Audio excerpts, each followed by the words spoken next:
Hey yo les gars, c'est Zaiko, comment allez-vous? En tout cas moi je vais bien, on se retrouve aujourd'hui pour ma première vidéo sur YouTube et mon premier gameplay sur Infinite Warfare. Donc je vais vite fait vous présenter le gameplay avant d'entamer mon sujet de vidéo. Donc je suis avec la Karma 45 qui est une mitraillette, l'une des mitraillettes disponibles dans cette bêta. Donc franchement une arme très dévastatrice les gars, je vous conseille de la tester si vous avez pu tester la bêta. Je vous conseille vraiment de tester cette arme, c'est vraiment abusé. Pour la map on se retrouve sur Stroba qui est pour moi l'une des plus belles maps disponibles sur cette bêta. Il y a franchement vraiment des belles couleurs, j'espère que quand le jeu officiel sortira il y aura vraiment pas mal de maps avec des couleurs comme ça. Elle est vraiment très jolie cette map. Donc comme je vous l'ai dit les gars, c'est ma première vidéo sur YouTube et donc j'ai décidé pour aujourd'hui de vous donner mon avis sur ce Call of Duty, tout simplement sur ce dernier opus qui a beaucoup été critiqué quand même depuis qu'il a été annoncé. Certes il y a beaucoup de défauts mais il y a quand même pas mal de qualité. Pour moi il reste quand même un jeu respectable, on peut prendre pas mal de plaisir à jouer. Donc je vais commencer par les graphismes qui pour moi ont beaucoup de ressemblances quand même avec Call of Duty Ghost. C'est des maps pas très colorées, pas très éclairées, un peu grisâtres comme ça, tout l'inverse des Black Ops qui ont toujours eu des couleurs très vives, très colorées, des maps très éclairées, alors que sur Infinite Warfare c'est vraiment des maps sombres on va dire, avec les couleurs noires, gris, ça rend vraiment la map grisâtre. Donc je pense que bon sur ce gameplay là vous le verrez pas trop parce que comme je vous l'ai dit c'est la plus belle map de cette bêta, mais vous verrez au fur et à mesure des gameplays que je vais vous proposer sur ma chaîne, donc qui a quand même des maps assez moches on peut le dire. Au niveau des armes les gars, donc on retrouve quasiment les mêmes, bon, pas les mêmes armes, on va dire à peu près les mêmes armes que sur les anciens Call of, à part que le design a été repensé, les noms des armes ont été changés, il y a quelques nouvelles armes, mais sinon il n'y a pas vraiment d'armes cheatées, toutes les armes ont vraiment le même pied d'égalité. Il y a quelques petites nouveautés même qui sont pas mal. Par exemple vous avez un fusil d'assaut qui s'appelle la Type 2 qui peut se transformer en mitraillette akimbo en restant un peu sur triangle et Y sur Xbox One il me semble. Ouais c'est Y. Vous avez la même chose avec un fusil d'assaut, avec un sniper pardon, qui se transforme en fusil d'assaut. Vous avez 3-4 armes comme ça que vous pouvez les transformer, ce que je trouve qui est franchement pas mal. Au niveau des tactiques et des mortels, donc cette année il y a eu pas mal de changements quand même au niveau des mortels. Vous avez le choix entre je crois une dizaine de mortels. Vous avez les grenades à plasma, les drones explosifs, les grenades à dispersion. Donc ça franchement c'est vraiment abusé les grenades à dispersion. C'est une grenade en fait qui explose 3 fois et franchement c'est vraiment assez difficile de les esquiver.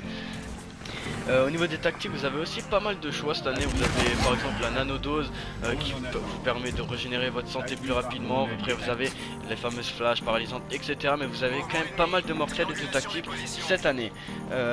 Au niveau des spécialistes les gars, on retrouve quelques nouveautés mais dans la globalité ce sont quasiment les mêmes que sur Black Ops 3.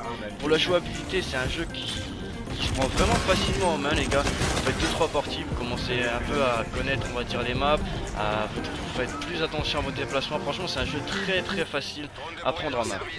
Au niveau du gameplay les gars, ceux qui jouent depuis longtemps sur Call of, vous allez vraiment être contents. Après certes c'est toujours un Call of assez futuriste hein, mais bon, pour ceux qui critiquent toujours les Call of un peu futuristes, vous avez Modern Warfare, Call of Duty 4 tout simplement qui sort aussi en même temps, donc je pense que vous allez comprendre tout ça. Mais franchement les gars c'est vraiment un Call of mais très nerveux. Moi je l'adore ce Call of, c'est tout simple, franchement il est vraiment énervé, faut vraiment tout est basé sur les réflexes, sur les déplacements, franchement c'est incroyable. Moi je le surkiffe totalement ce Call of. Après certes au niveau de la santé les gars, donc il y a un gros point faible je trouve sur ce Call of, c'est que vous allez mettre vous allez vous prendre 2-3 balles pour tomber, mais par contre vous il faut en mettre des tonnes et des tonnes hein. C'est franchement abusé. Après ça reste mon avis, je vous ferai un avis vous-même, vous ferez votre propre avis. Après moi je vous partage mon avis global sur cette bêta. Après certes ça reste une bêta mais bon on est quand même à 2-3 semaines, allez je pense qu'à 2 semaines et demie de la sortie du jeu officiel, donc je pense que c'est quasiment le jeu fini qu'ils nous ont proposé. Certes il y aura quelques modifications je pense au niveau des spécialistes, des armes etc.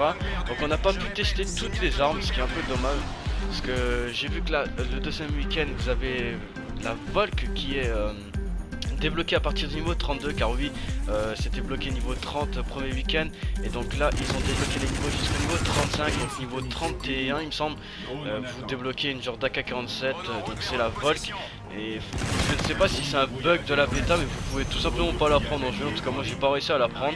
Je sais pas si vous avez réussi à jouer avec, donc marquez-moi en commentaire si vous avez réussi et comment vous avez fait tout simplement, parce que j'aimerais quand même bien la tester.